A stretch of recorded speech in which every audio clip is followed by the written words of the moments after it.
Starting Hey, now. good morning. Good morning. Good morning. Welcome back to another episode of DeCodEd podcast with your Thanksgiving hosts, edition. Chris Clough and Roland Chidiak. Thanksgiving edition. I like that. Yep.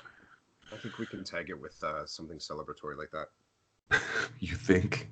Yeah. Who's gonna tell us what to do? Nobody. Not even our sponsors, of which we don't have any. That's true. Season 3, Episode 6.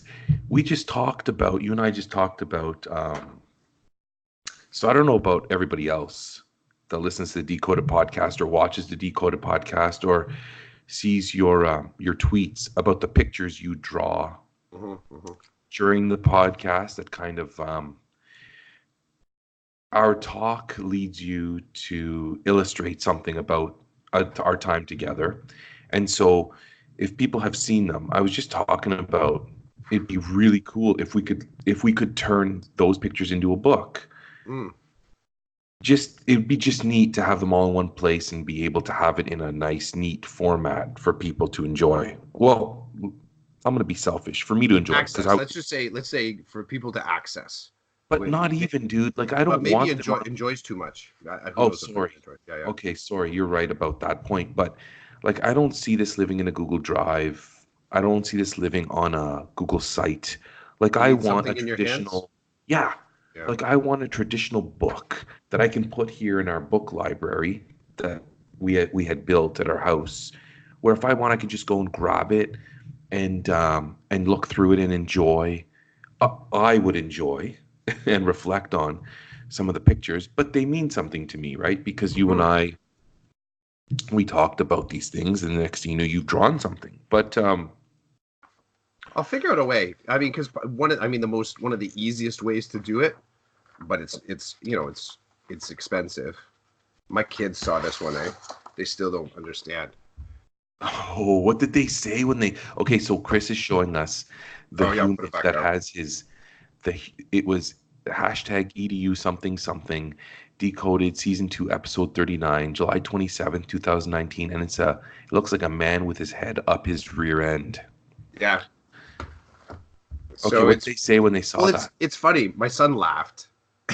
He looks at it, he's like, and like my daughter's trying to figure out the physics of it. So often it's my daughter is just she's a little bit deeper into art and art styling. She takes art classes, so her sensibility of the way she sort of takes in art is it goes beyond the superficial. So something like this with a picture of someone with their head up their butt, my son just finds that hilarious. And there is something hilarious. I mean, that's the thing about, let's say, trying to decode some of these pictures that I do. On one hand, I try and find something that's a little bit funny or a little bit kind of wisecracking. Um, but there's also often a statement either by something we've texted to each other that week or in the conversation that we've had. My daughter's starting to tap into that. So she will look at that and go, well, that is kind of that would be really uncomfortable. Like she starts to break it down, and she tries to figure out the physics. Like, how could you even do that? So she's asking better critical questions. My son is just like, oh, he's got his head's up his butt, right? And they laugh. But my daughter also will come down here because often the sketchbook is it's just behind me on the shelf. Like I don't hide it away. And she'll come down and sometime during the week she's like, hey, I was looking at your drawings again. And she'll ask, she hits a little bit more the technical, like, how did you do that thing? Like, how did you, not so much what was your inspiration, because she knows that you and I talk. It's just more, how did you make your pen or pencil or your crayon or your marker do that thing on the page? Because I'm messing with all different kinds of kind of paper media here, right? So back to the putting this into a book. One of the ways that it can be done, and I did this a couple times with photo books for the fam, is just you send it to Apple, and they haven't. I mean, I think a lot of different places have this, where you can send them the pictures and they'll put it together into a book, like hardbound for you. So if there's only ever 2 copies made, maybe that's a project for the end of season 4. I'll figure out a way to put together a coffee table book for each of us. That'd be sweet. Yeah, it would be kind of cool. Eh? I'd have to go back through. I have to try and, because I have some, there are some that aren't in this particular book. They're in another. I have, I think, 2 other journals that I was scribbling in, and some of them back in the day, man, like You they have look. to find them all. You have to Yeah, find them all. I will be like Pokemon. Got to catch them all. Got to catch them all. It's the what do you call that? So the when I look back through the ones that I've put together, it's fascinating how, is it you and I talking about this? I think we talked about this. The arc of kind of like apprenticeship.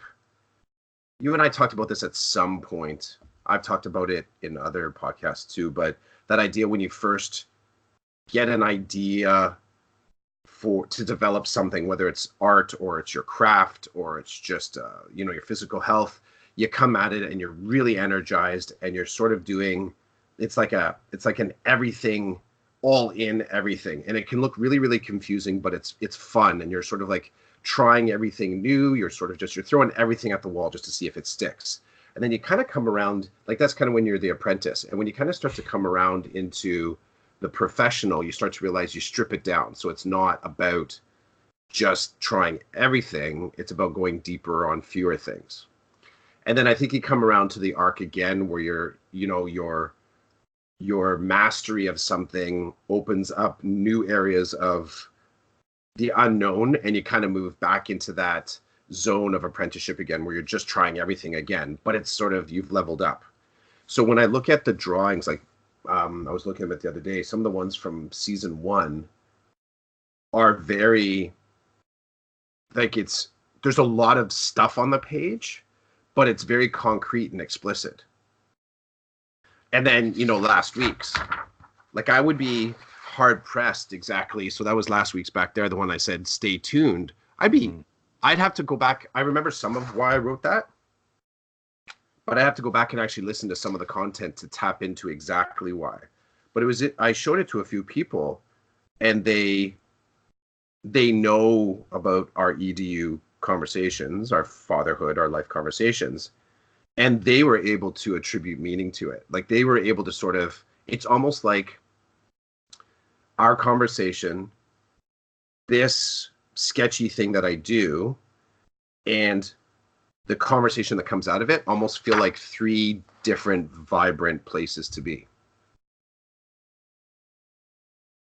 If I really go deep, if I'm out do some decoding and go deep on this thing, and some of them, this one's going to stick forever. And we talked about it just quickly last week. The thing about our dads and the picture of the cigarette, like that's that has automatic triggers.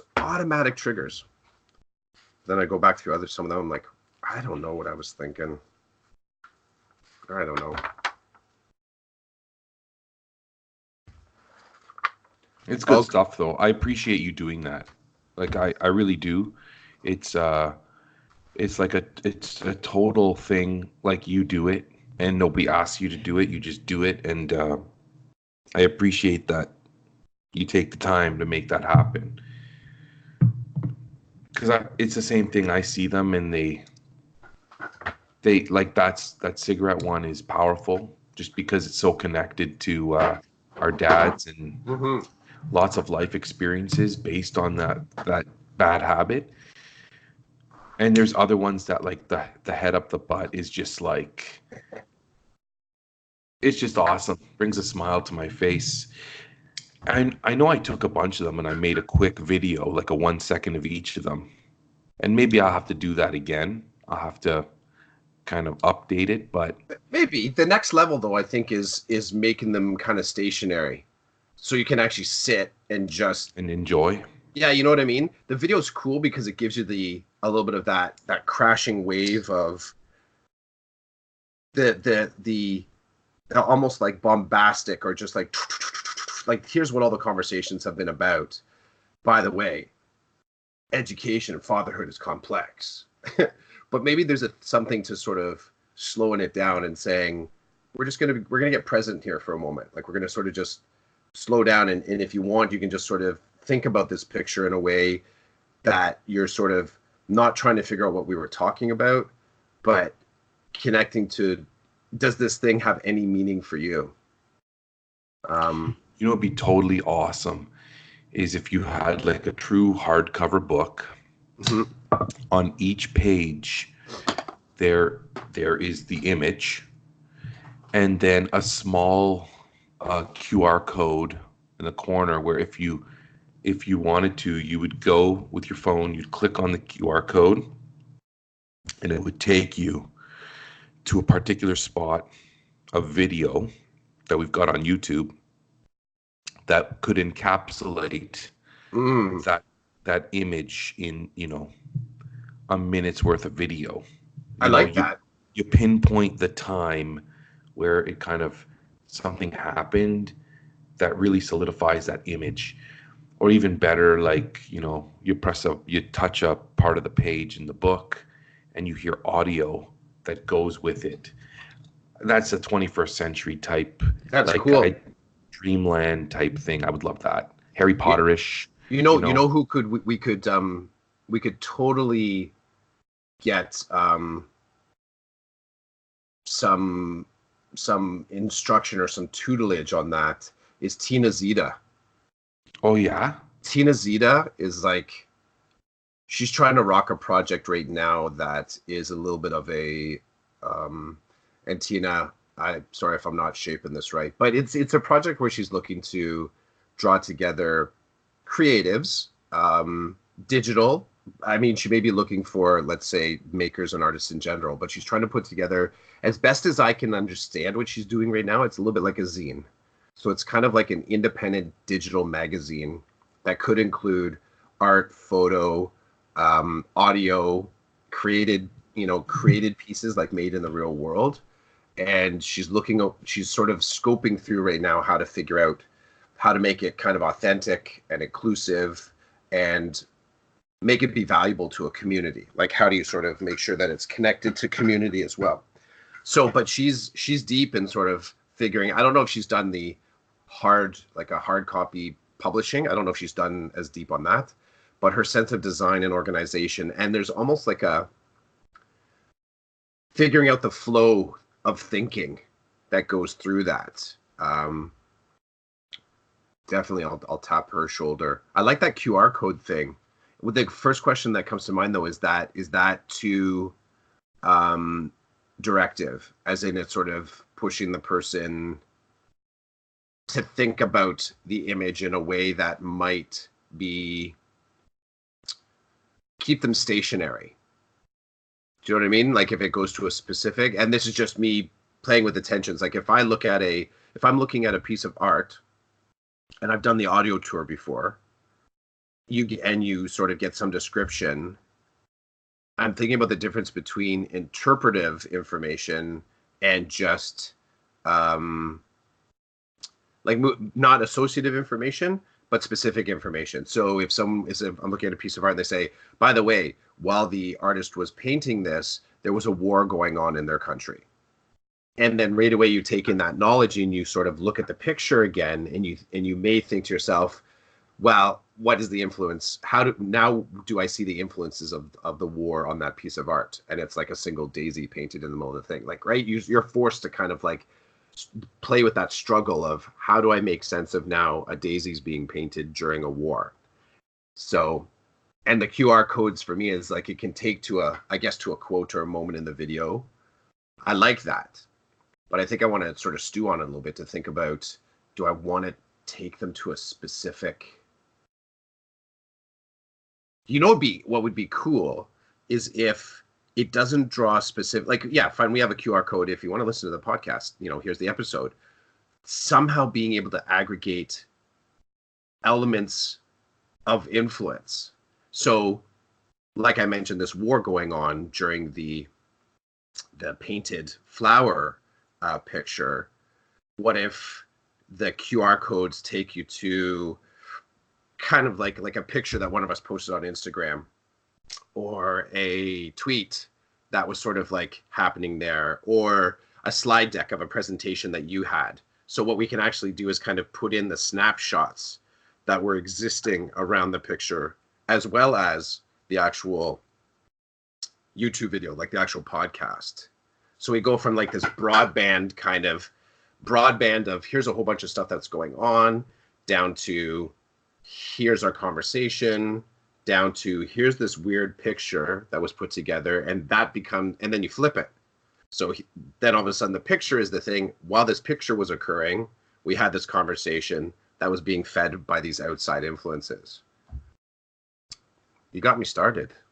I didn't even get a chance to say, don't get me started. That was good. Sorry, bro. No, that's good. That's good. How was your work week? Have things settled down with your students who have had a rough start to the school year? Stuff has settled. So yeah, so having the two portfolios is awesome, and it's also I'll say it's awesome. I mean, there's a whole. I was saying to one of my colleagues how different. I walk down the hall to teach in one area of the school, and I walk down to the hall and I teach in another area of the school, and I'm in the same house, special education, but the rooms are so different, dude. Like they're so different, and I find that where I get really twisted up is I feel the drive to try and cross-pollinate how I do in each classroom.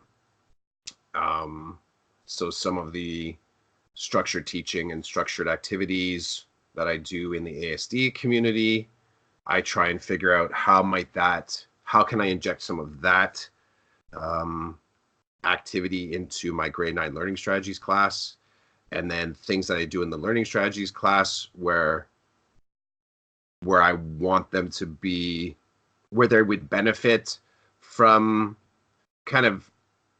In the learning strategies class, the kids are able to be a little bit more independent. We sort of move through the school and see places that the logistics of doing that with my ASD program are very different.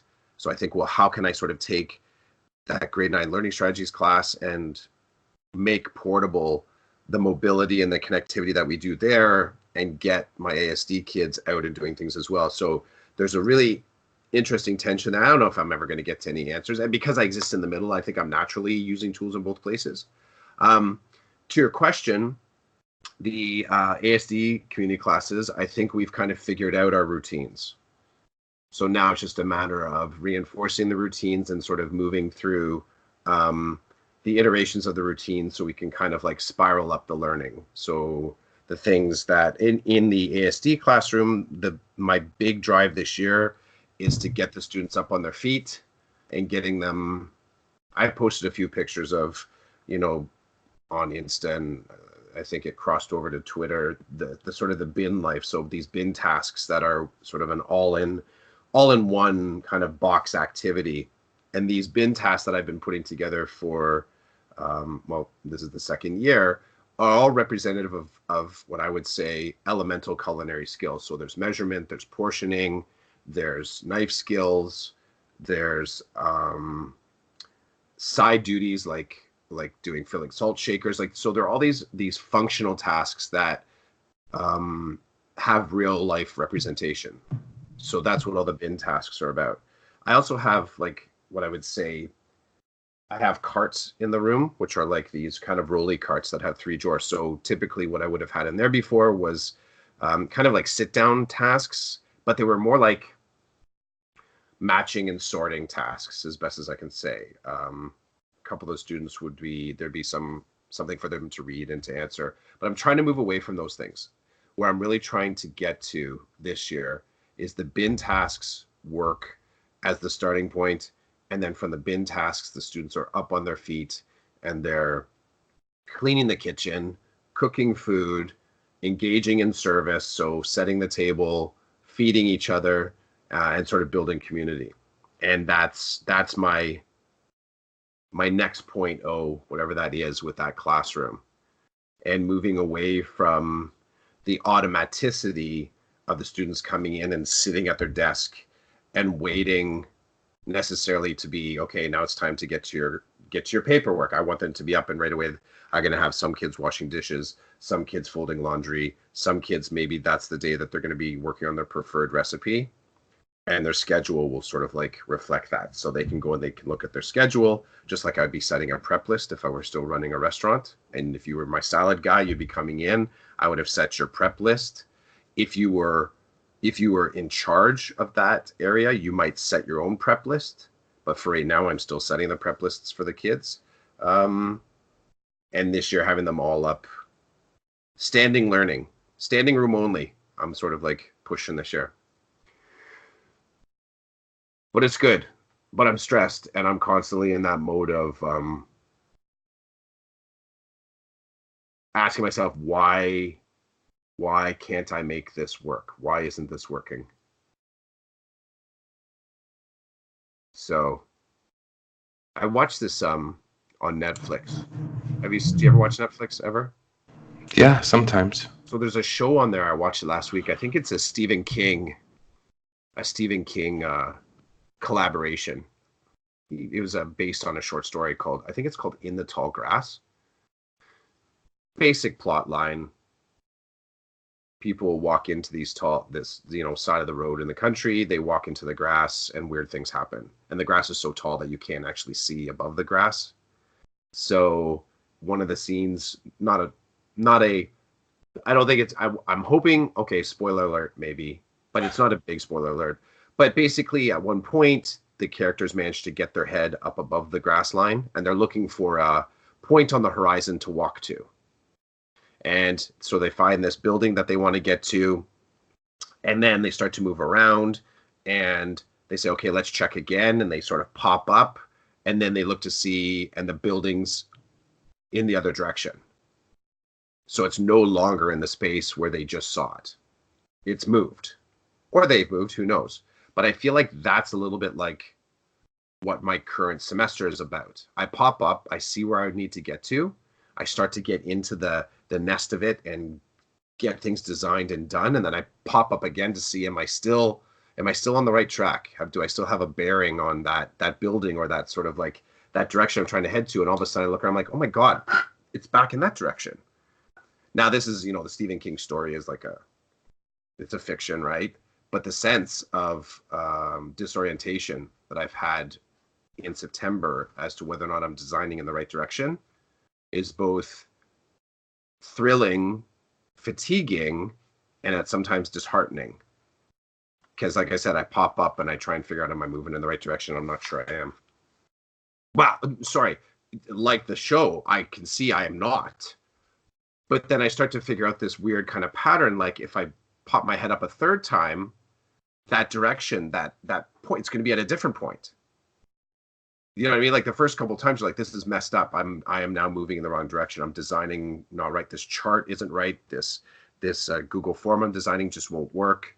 Okay, I'm going to pop up. I'm going to see, am I actually moving in the right direction? Because I'm just buried under these design things and all this. My desk at school is just covered in, like, it looks like the worst makerspace ever. I pop up the third or fourth time and I start to say, wait a second.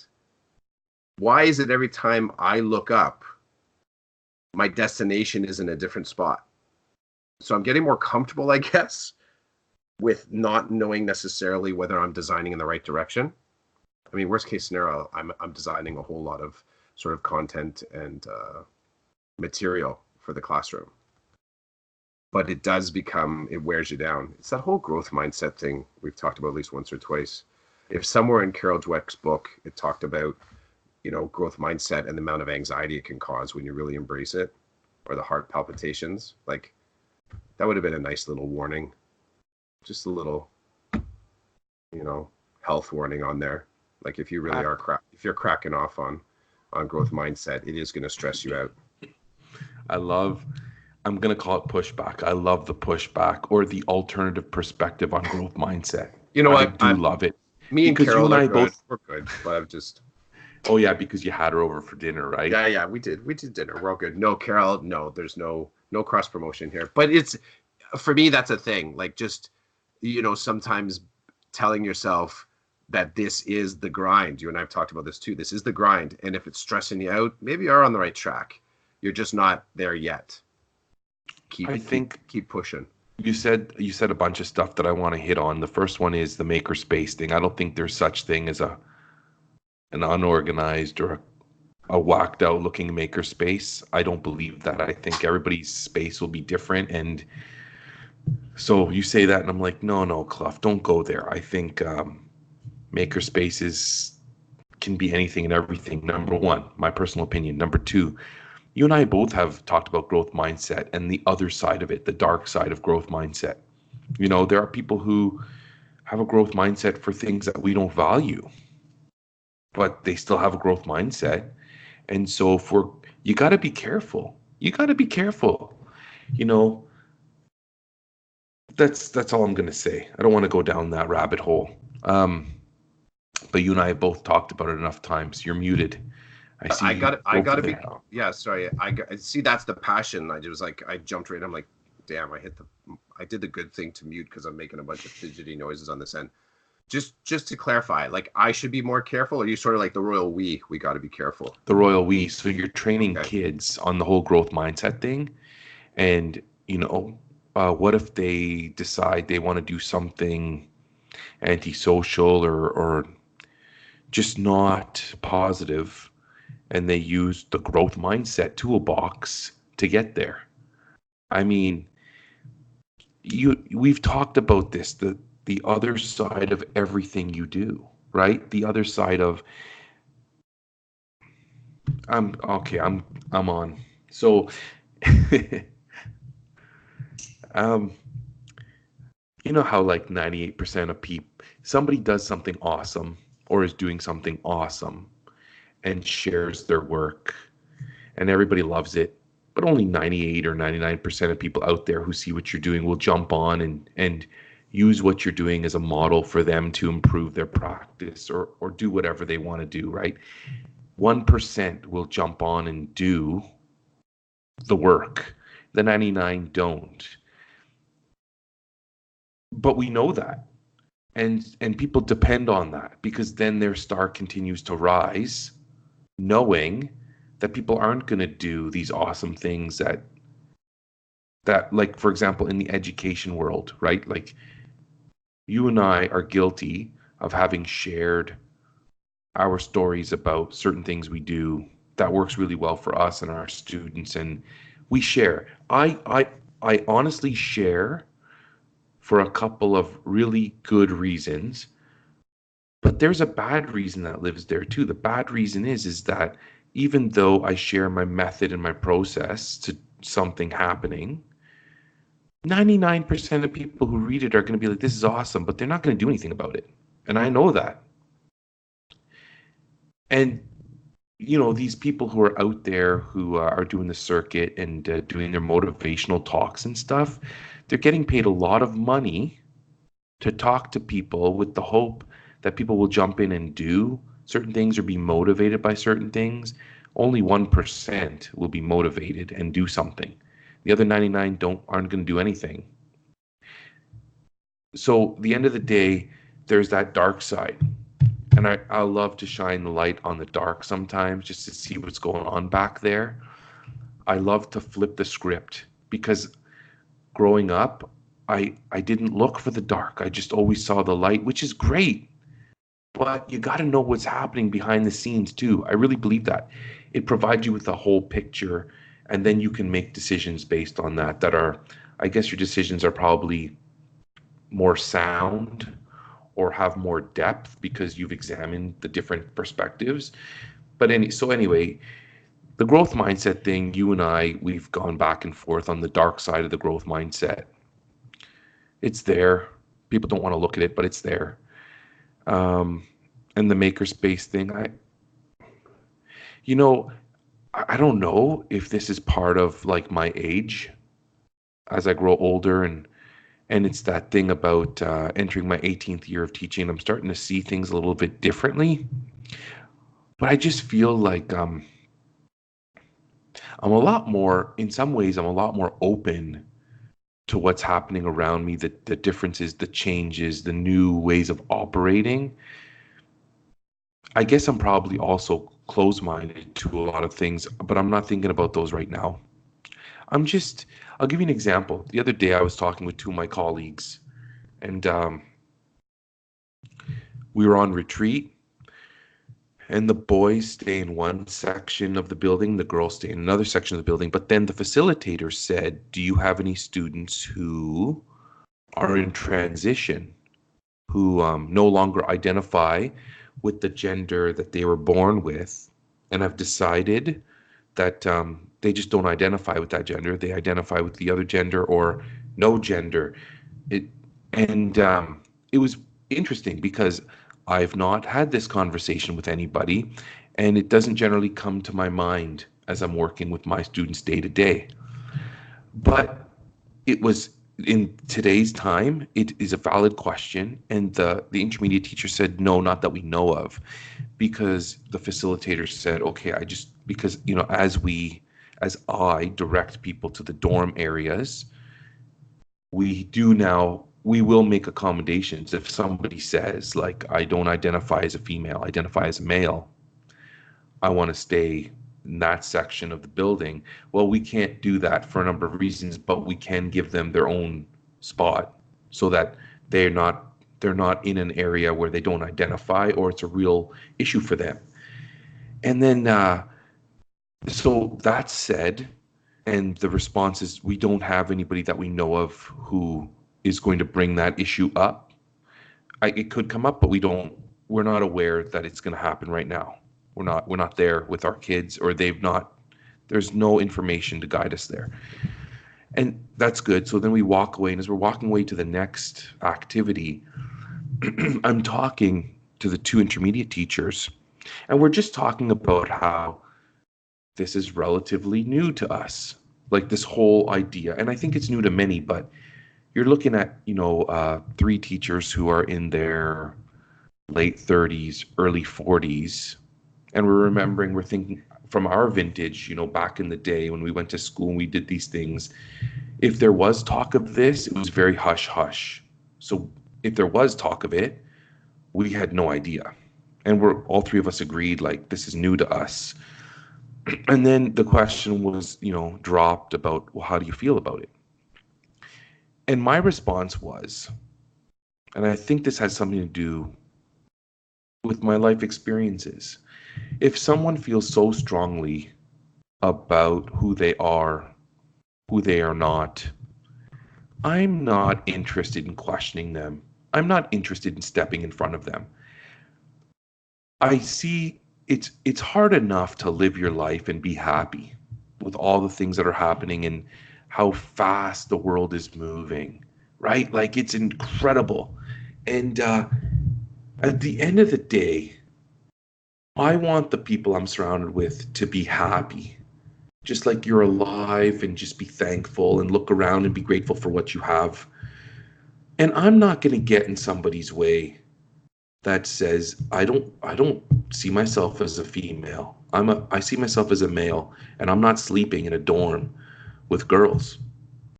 And it's like, yeah, it causes some controversy and it causes a little bit of a dust up. But who am I to step in that person's way?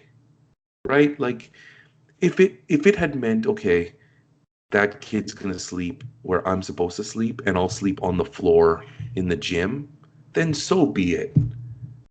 I don't know what that person is going through. It takes guts to say what that person might say to three adult teachers who are in a position of authority and have responsibility. You know what I mean? Like, we've got the ticket, we're in charge. And so for you to tell me something like that, you're taking a lot of risks. And I'm not going to stand in your way. I just want you to be happy. And especially like 13-year-old kids with them comparing themselves to their peers and the power that they give to their peer group and the peer status. It's scary to me how much they give to that, and I'm seeing it with my 13-year-old. I just want my kid to be happy. So that means I want other kids to be happy. And it was funny because I don't think the other two teachers expected that to come from me. Like, they didn't expect me to say no. I don't believe in any of that. They didn't expect that, but I was just like, this is ridiculous in terms of mental health, in terms of, you know, people being so young and not wanting to live anymore because their peer group doesn't accept them or the world doesn't accept them. Like, I just want people to live. I want people to be happy. I want people to be grateful. And so um, that ran through my mind. Like there was conflict in my brain because I come from a vintage where this is not common. It was not common. I think it was hidden away from us. I think those people who had the guts to come out and say, I don't identify with how I'm living, I think those people were swept under the carpet, you know? Um, and I don't think we do that anymore. We shouldn't be doing that. I think we should face it head on and deal with it. And in my hockey training 2 years ago, I had to take a course. If I was going to be on the bench and I was going to be part of a coaching team, I took a course about this topic and how to deal with this topic effectively and how to assist kids who are not sure about their gender or don't identify with a particular gender. Like there's a process. Hockey Canada has a process, and I'm very happy about that. That somebody there woke up and said, "Hey, we've got these kids. They're all in a room together. They're changing, like they're getting their equipment on, getting their equipment off, and some people aren't comfortable with this, or due to due to their perspective on the world and who they are. We have to accommodate them because something happened. Unfortunately, I think something occurred. It wasn't dealt with properly, or it couldn't be dealt with properly. There was no process for it to be dealt with. That it got high enough that Hockey Canada was like, okay, this is the world we're living in now. We need to train the coaching staffs, whoever's on the bench, on what this looks like, how to deal with it effectively, who to talk to if you don't know how to deal with it. And there's a process. That's where we're at today. And I know some people disagree with it, and that's fine because I don't want to take away from their beliefs. But for me personally, at the end of the day, I land on, are we helping people? Are we moving people in a direction where they want to live this life? And if the answer is no, then I think we're doing something wrong, because that kid is somebody's child. Um, that kid is loved by somebody, I hope, and is not loved by somebody based on who they are, what they believe. And yeah, it was just a moment of like, where would we put this person? Like, where would this person sleep? Where would this person shower? And I took it to heart, and I just remember thinking, well, you know, they could sleep in the room that's supposed to be for me, and I'll just sleep on the floor because this isn't my retreat experience, it's theirs. And you know, selfishly, I'd want them to walk away thinking those teachers cared about me enough to listen to me and to help me deal with what I'm living through. Because there's going to be people that they're going to come across that don't give a you know what about how they feel about their gender, and they will be ostracized because of it, and they'll be treated poorly because of it. And I don't want to be part of that. You know, I'm no saint, but I don't want to be part of that.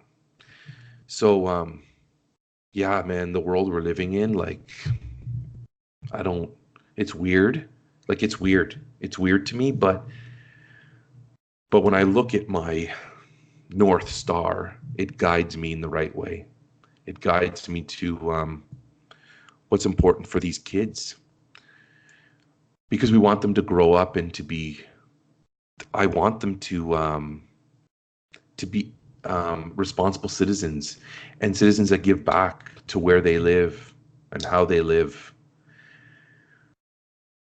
Man, I don't know how we ended up there, but you know, even in my room, like things have changed.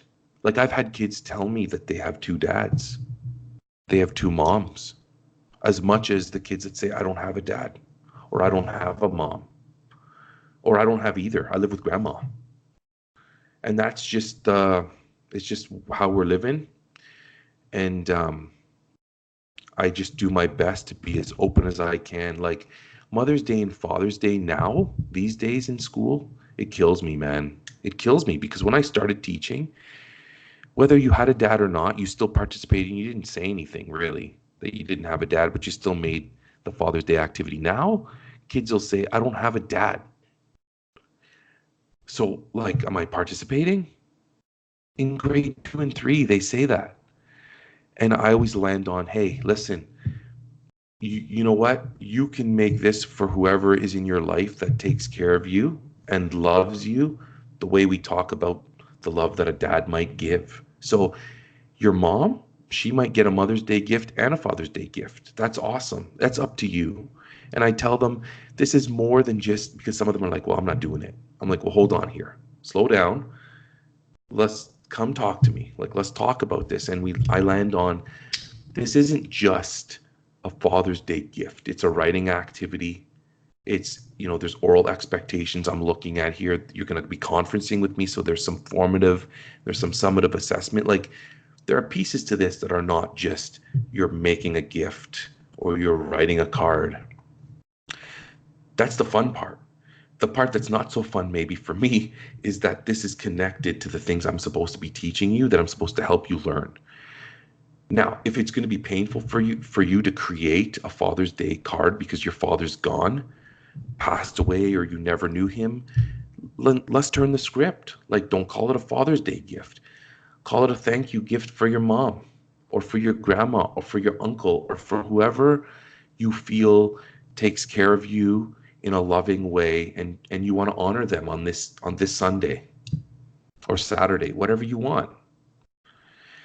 And when I do that, I've not had pushback. I've had, okay, Mr. C, I can do that. I'm going to make my mom this. Or, for Mother's Day, I'm going to make my grandma this because I don't have a mom, but my grandma takes care of me like a mom. And it's like, okay, but times have changed. Times have changed, and I worry that I don't know what to do sometimes. Because in teachers' college, this stuff didn't come up. This is the stuff I've learned on the fly in the room with the kids, using what I'm going to call my best judgment. And, I put on my hat as a dad.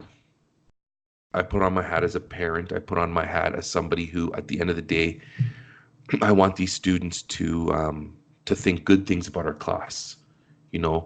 Whether I've had to discipline them or not, or whether I've had to take a strip off of them for whatever reason, I want them to leave thinking, okay, the guy does care for me, and too bad I'm getting the bad end of the stick because of my behavior or, what I did, something I did or said. But I try to land there.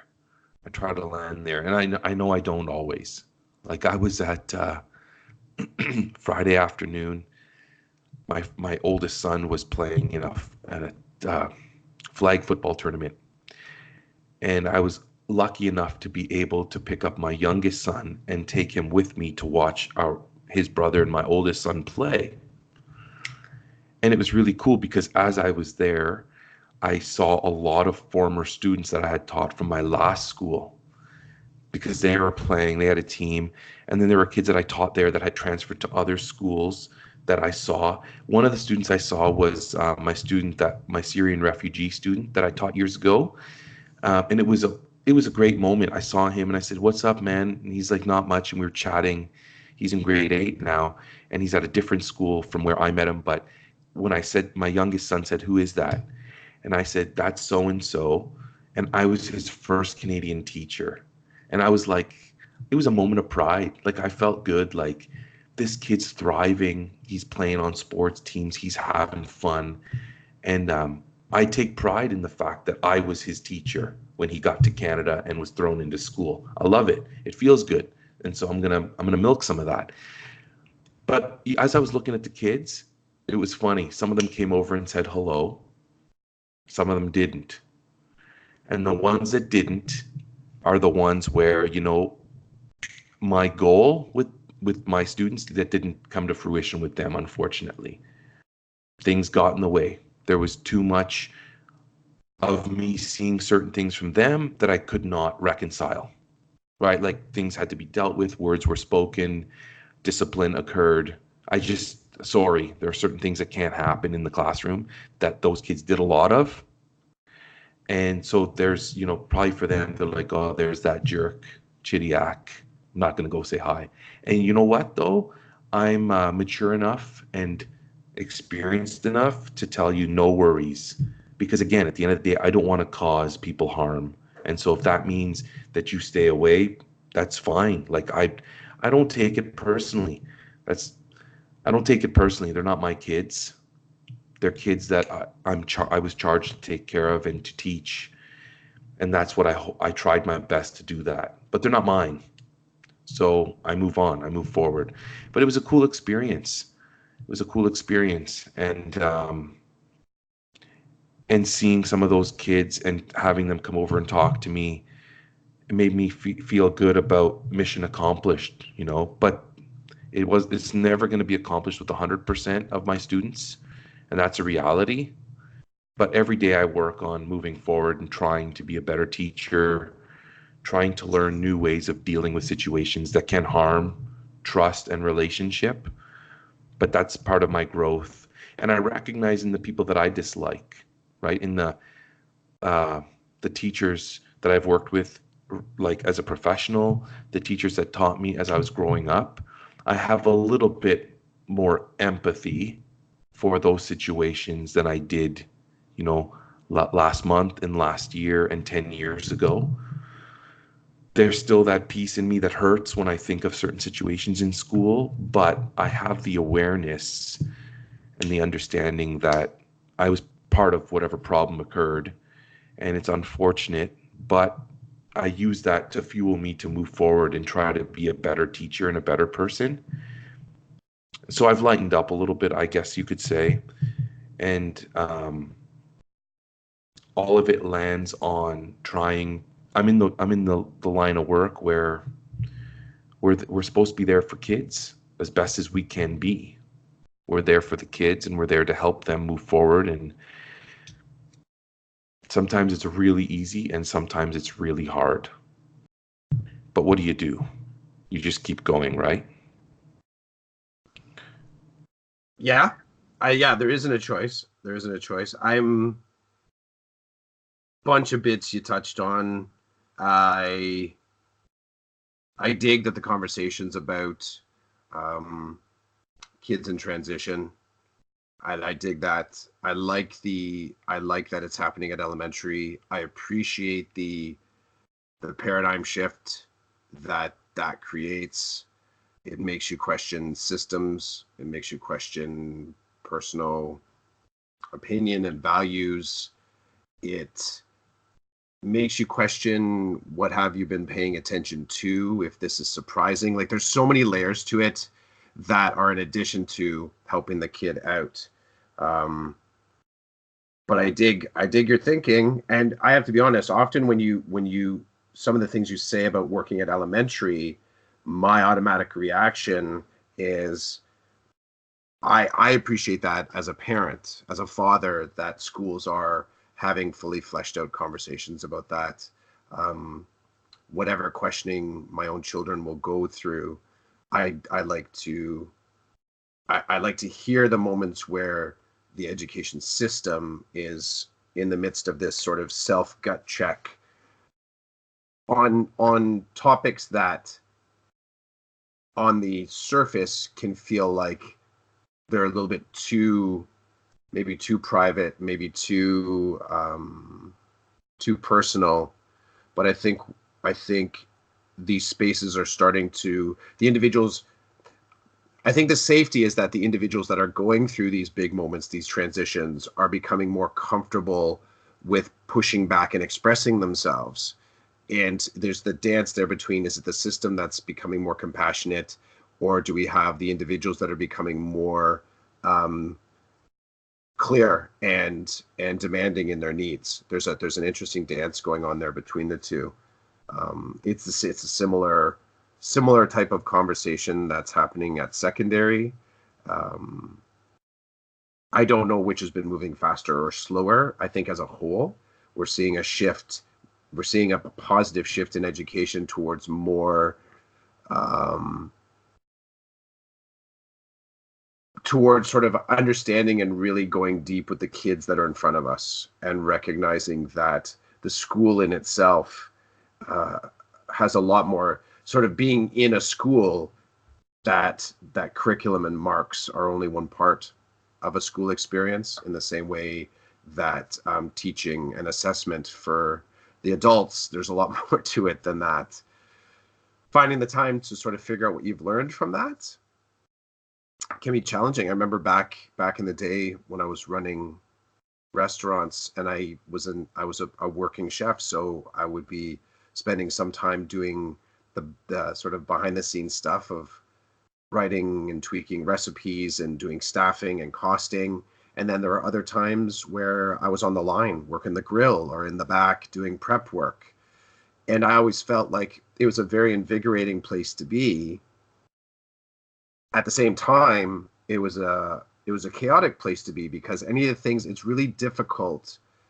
I found it very difficult that when I was trying to improve how we did and what we did in the restaurant, where I was directly involved in doing that, and I was sort of in the middle of it and trying to see whether or not we're actually on the right track, finding the time to be able to step back and see whether or not these tools were benefiting my staff, was a constant struggle. And I'll go back to that example that I talked about, being in sort of in the tall grass. It was very much like that. We would say, one of the phrases from culinary, and it may be in other spaces, but I remember it more from culinary, is being in the weeds. And being in the weeds is where all of a sudden you may be surprised at how out of control you are in what you thought you had control of. And you really needed someone. Often being in the weeds was an outside looking in type of assessment, as in I would look over at you on the salad station and I would see all of the tickets being printed out, like I could hear it coming out on your printer, and I'm realizing my salad person just got 25 salads in a row, and there's almost nothing happening over here on the hot side. And I would say to myself, dude's about to get in the weeds. I need to send someone over there to jump in and help him out. Otherwise, this is going to become unbalanced, and eventually that imbalance sets the kitchen in the wrong direction.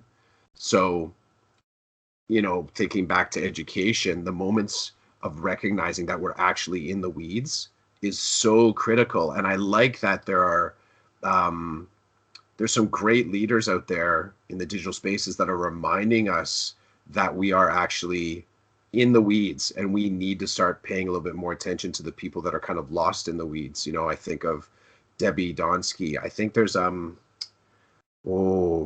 DePaulo. He's elementary. I forget his first name, but he's another dude that's constantly reminding me of the growth that's happening within elementary.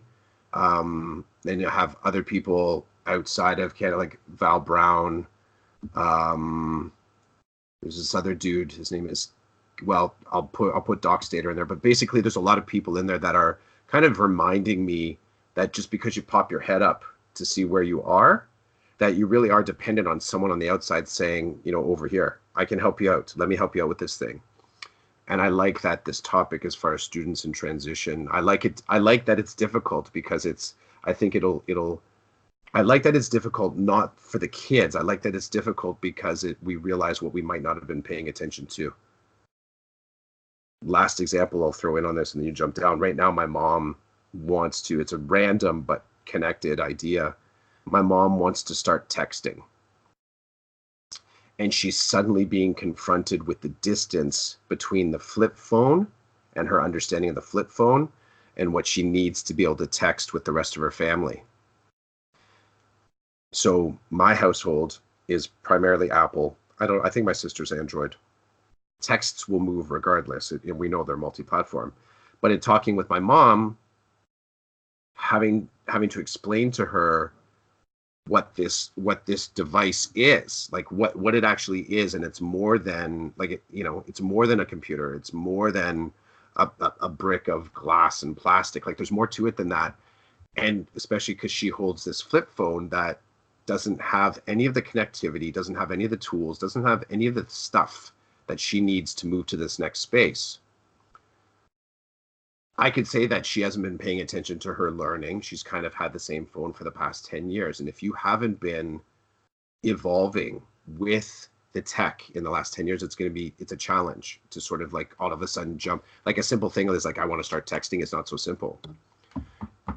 I think of that example in relation to school and some of the things that we're trying to change right now. And there are things that we just haven't been paying attention to.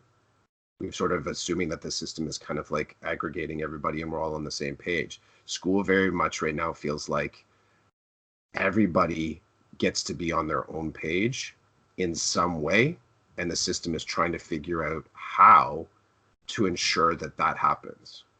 And I love it, and I'm frustrated by it, and I'm wowed by it, but I'm entirely appreciative of it where you started talking about, you know, what your response to working through this retreat would be.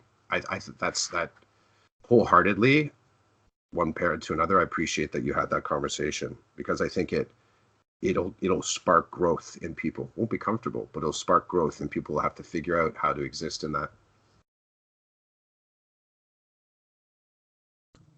I don't have anything else to drop on that. A lot of pieces in there, eh? I just made a note about not taking notes. So today, I didn't write anything about our episode. I just like wrote up a little synopsis about it being Thanksgiving weekend, and you and I talking about personal and professional stuff. It's the podcast that comes and goes. It's the podcast that doesn't as needed. As it comes and goes as it pleases.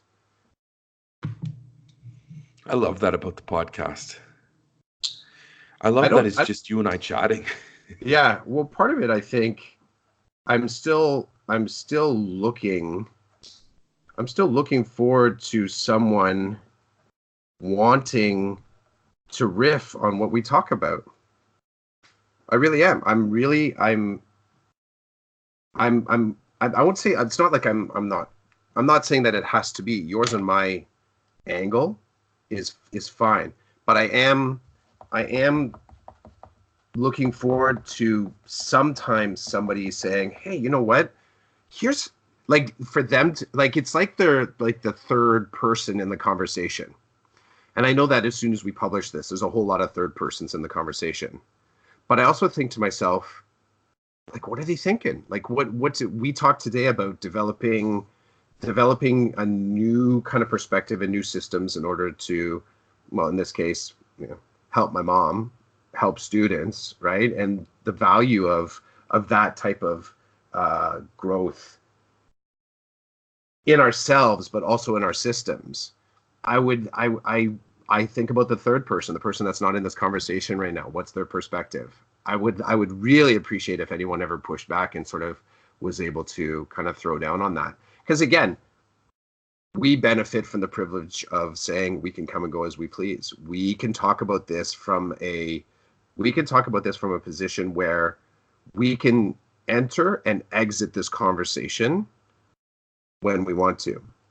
There are other individuals that are part of this that they never get to leave it. This is their 24/7. This is their reality.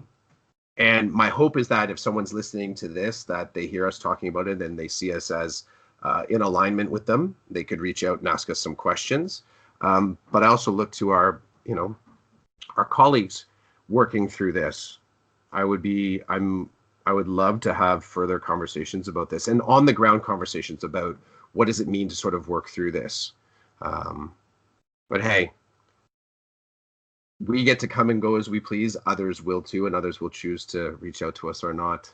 And props to the colleagues out there, the educators, the students, the edu staff that are working through these big piece bits of thought fuel that don't have easy answers, but have entirely worthwhile, difficult processes to figure out. It's been a slice, man. I'm thankful to have the opportunity every week Didn't even do that to chat with you And you're right, so right about the privilege. We are privileged that we get to come and go and do this as we please. I'm So still going to hold to it. I'd still come because part of it's an and, right?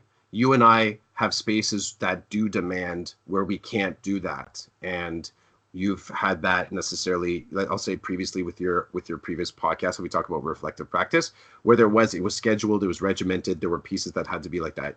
Yours and my reaction, I think, to that frame was we want one that we can feel a little bit more liberated from that grind. So it's purposeful there. And it's also we're able to kind of like helicopter into some things that for other people they don't get to leave it, they don't get to get out.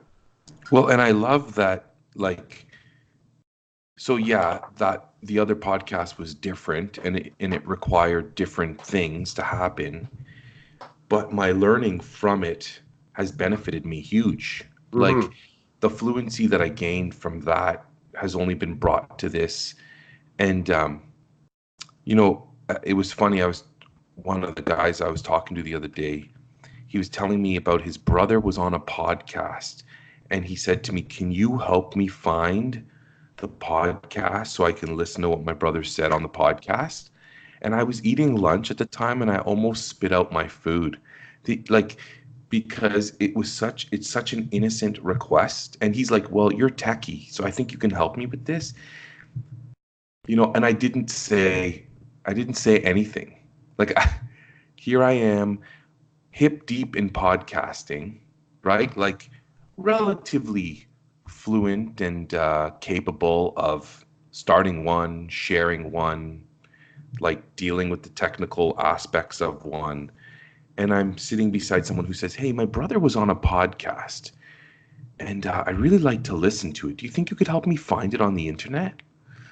And I said, "Oh, I'd be happy to help you with that." He's like, "Thanks, Roland." And just the smile on his face, like, Roland's going to help me with this, not knowing about my podcasting history, understanding, experience. It was something. It was something. I love how some people have refused to enter into this digital age. Like, so we're on retreat and I've got my phone with me. And every now and again, I check and I'm communicating with my wife or my child, like in the after school hours. He's like, "What are you doing, man? You're addicted." I said, "Well, yes, I am addicted. What's the problem?" He goes, "Well, you're like living on that thing." I said, "Well, where's your phone?" He said, "It's in the room." I said, "Well, don't you communicate with your wife here and there throughout the day?" He goes, "No." Yeah. I said, "Okay." I said, "That's cool." I said, "That's kind of weird to me, just like it's kind of weird to you that every now and again I'll blast a message or a picture to my kid." Um, anyway, it was just he's like, "No, I don't do that. I don't have Facebook. I don't do Twitter." He's explaining to me why, and he's got some great reasons why, and then I provided him with reasons of why I do it, and it was one of those things where it ended with we could both appreciate each other's perspective, but not necessarily agree that that's how we would function. It was just funny because then at one point he takes out his phone and he uses it like he's never used a cell phone before. And he's like, "Man, who do you have your cell plan with? We need to talk. I need more data.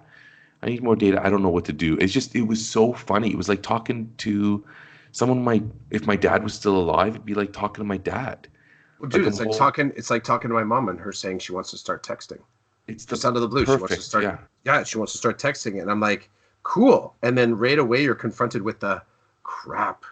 Like, where do you start with that? Like, when someone asking to sort of find the podcast is beautiful but it can be pretty complex because if you find out that here's one of the cool things.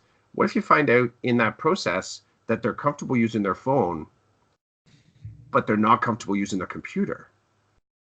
So you sort of automatically think to yourself, maybe, okay, this person's asking about a podcast. I'm going to send them the link and they can sort of open up on their computer. They can see the browser version of it because they might not know how to download a podcast. So you sort of jump in this different space. And then if that's the truth, it's like, But, okay, so now I have to teach you how to use the interface for podcasts. There isn't just like this open field of information that you can walk into and just kind of go touch. That's the thing I want. And I think that's what I started to sort of like think out with my mom. I'm like, that's awesome. You want to text? I'm like, oh no.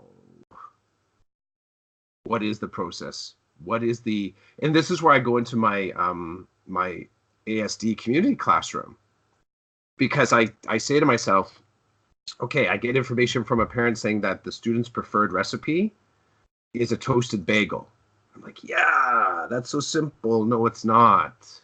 Because the assumption that making the toasted bagel is just a single couple steps is to cut, and I'm like, okay, now I have to work on hand positioning for the cutting of the bagel.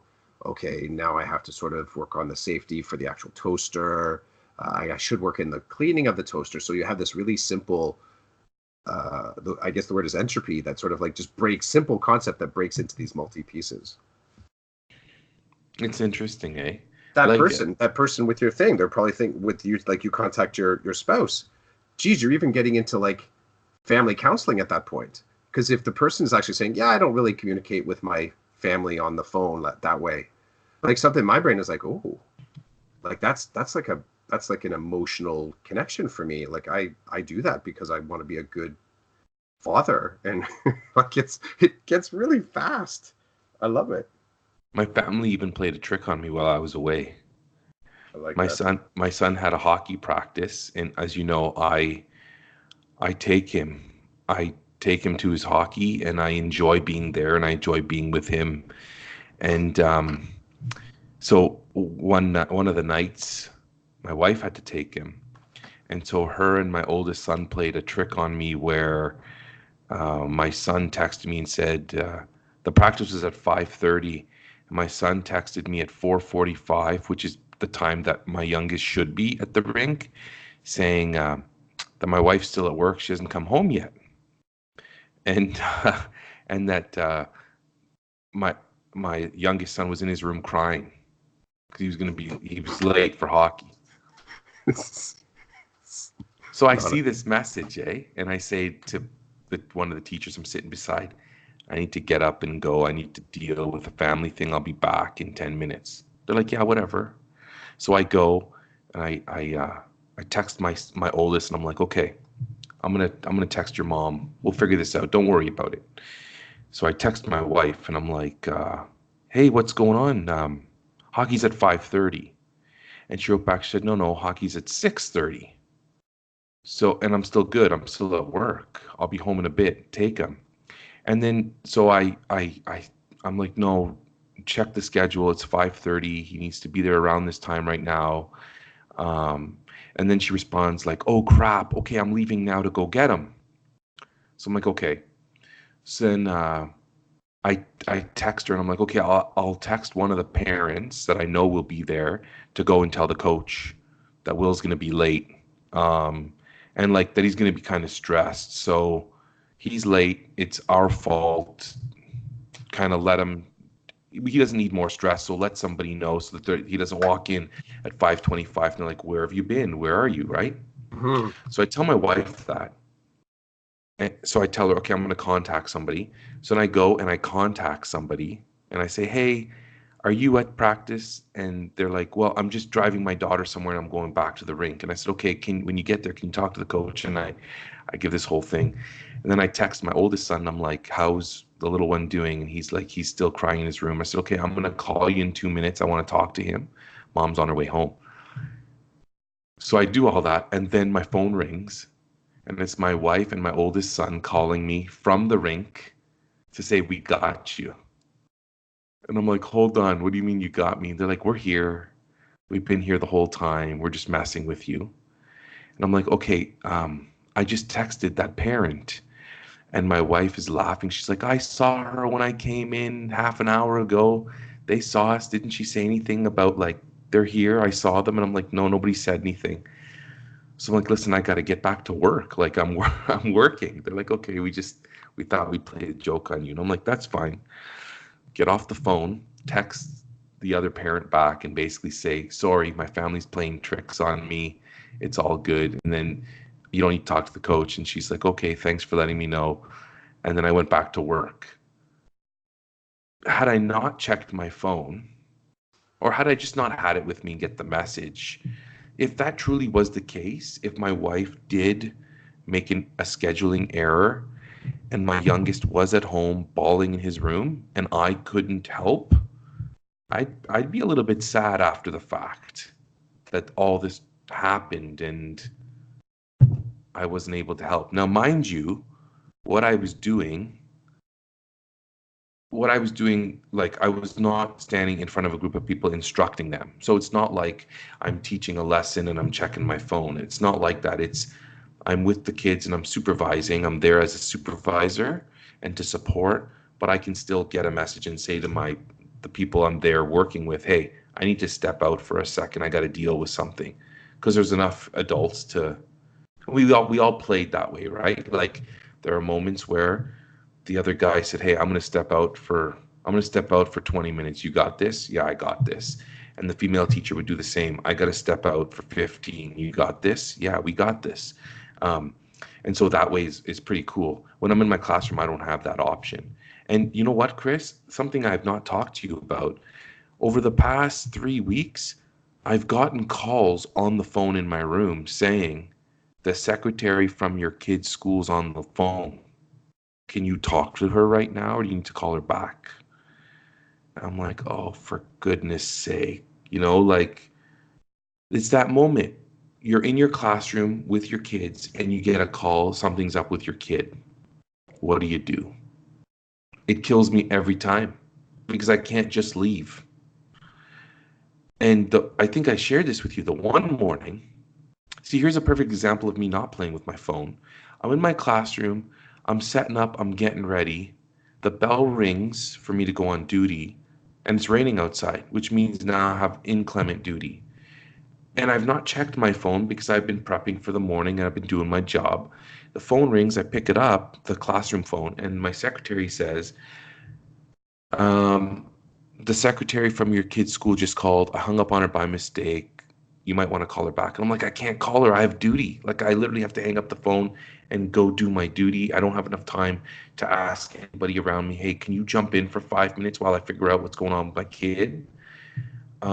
So as I'm walking out the door into the hallway with my vest on, I check my email and there's an email from the secretary saying, "Hey, I called. Ben came to the office. He has an issue with this. He wanted to talk to you about this." Luckily, it was a very simple, to him, it was the world. To me, it was a simple solution. I literally emailed her back and said, "Tell him this, this, and this. He's fine. It's all good. Have a great day." It was done. But that's an example of I'm not on it all day. I'm not on it all the time. But it irks me. It's that thing. Life's passing me by. I'm in my room. I'm working with my 20 kids. I got a new student, 21. And life's just happening outside of the room. And I don't know about it. That part grinds at me a little bit, but I can deal with it. I can live with it. So modern versus not modern. Everybody's got their own view. Everybody's living life. It's quite amazing, the whole, you know, just life on pause. Yes, life on pause. But it's not. It's not. We're totally shifting it into a different combo, but it's just, that to me has just become one of the single most powerful kind of like provocative thought traps that I fall into recently. That life is not on pause. And just because I'm not there does not mean that it doesn't mean that that people aren't doing stuff and growing and changing.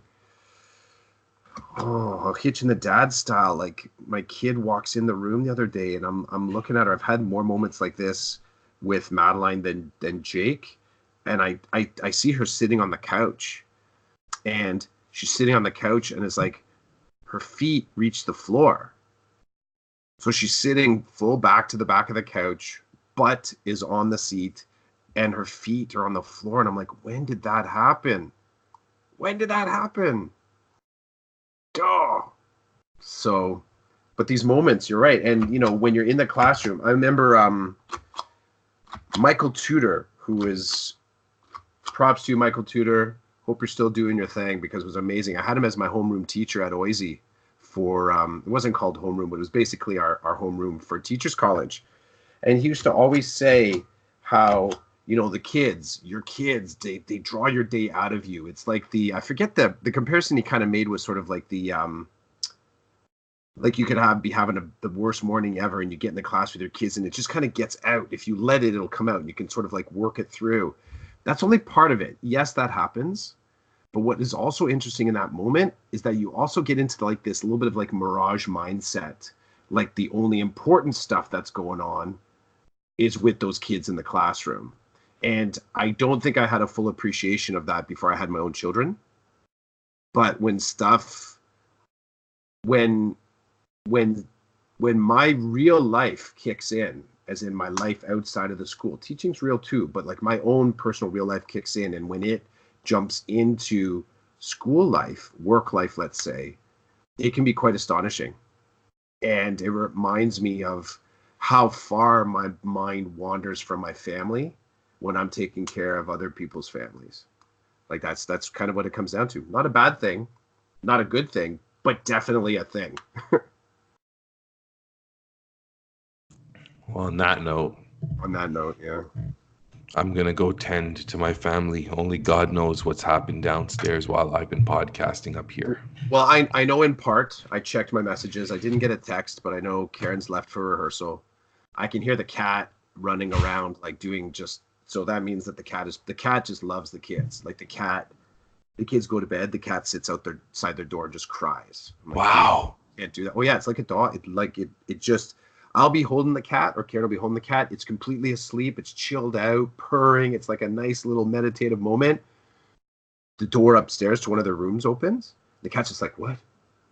And all of a sudden the cat's like ready to jump, and the cat's like, I'm like, no, we're having a moment. And the cat runs off upstairs. Just wants to be around the kids. Hangs out with them in the basement watching TV. Like, it's just, you want that though, right? You want Yes. that. You want your animal to feel like they're part of the family, but definitely that cat just craves to hang around with my kids. So that's awesome. I feel like the picture I did today is like a riff on something else, but maybe let me just kind of finish two things up here. You're stamping it? That's crazy. I don't know what's going to happen over there. Well, I need more stamps. I'm actually really starting to enjoy doing stamps. I don't know why. They're kind of fun. Do you use those in the classroom? You know what? No, I don't. There are some parts of my practice that I'd really like to up, and part of it is the stamps and the stickers. And well, you've said that before. You said, you're a pragmatic bulletin board person. But you got to do that stuff for the kids. There needs to be some fun. That's where the Hulk steps in. Like, we made a video for the high school leadership class that we're going to be working with. Yeah. And my vice principal, props to Sherry McDonald, she knows I'm into the Hulk, so she brought me one of her kids' old Hulk costumes with the mask, and so we dressed up one of the kids in the video to be the Hulk. So that's where I kind of have that kid fun, right? Like, so there is some of it, but the traditional stickers and stamps, I don't do that. But I'd like to add that to my shtick as a primary classroom teacher. One of the easy, cheapy ways is the next time you're cruising past a Value Village, often hanging, like they have these bags and bags of like people, like they get rid of stamps and stickers. Really? Yeah, cheap. I'll have to check it out.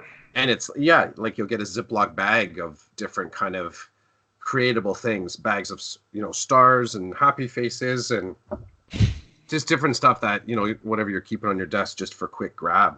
Your little buffet of adhesive happiness. I like it. Thanks, Clough. Said those words together. A buffet of adhesive happiness.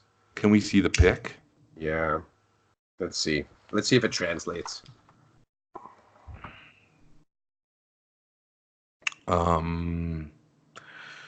I think I see a C and an I, a W or an A. I don't know, man. Um, and I don't even, oh, you stamp stars. Okay, it's learning Let me back it from. out and see if it starts to come together at a distance. So I see the learning from chaos. Nice. Nicely done. Learning from chaos. Well, now we have the title for the episode. I'm gonna write that down. Well, do you remember one week it was just there's no title for this Yeah, episode? I yeah. just didn't have a title. It's okay. I don't often put it in. It's always interesting because when I see it down on the page, I haven't really illuminated the whole thing to see. Yeah, maybe I got to do a little bit more connection between the letters, just so you can kind of. I'll give a hint of a shadow between the letters. How about that?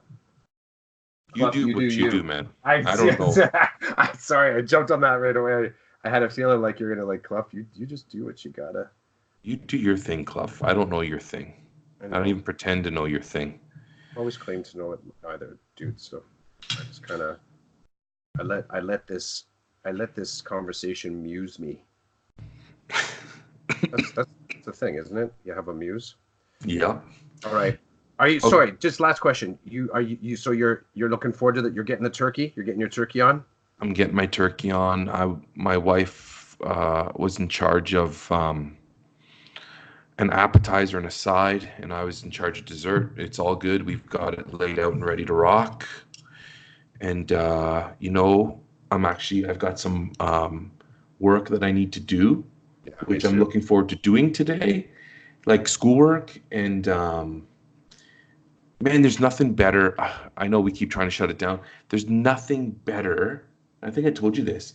I think I may have mentioned this on the podcast last week. There's nothing better than having schoolwork to review that you're really looking forward to reviewing. I know it sounds majorly geeky. Learning. Oh, I like it, man. It Is looks that good better? and it's chaotic. So you can see the word a little bit clearer now. It took me time, but I can see it. Yeah, Okay, cool. You decoded. I'm geeking out on my A&E, but anyway, um, yeah, things need to get done, and I'm thankful that I have the day to do it. I'm thankful for the day off school tomorrow, and I can't wait for our next conversation. I hope you have a good weekend with your family and a good week at work. You too, man. And I'm not touching the controls, so Okay. as per usual, you are taking care of shutting this down. I will. I will click us out. See you, peeps.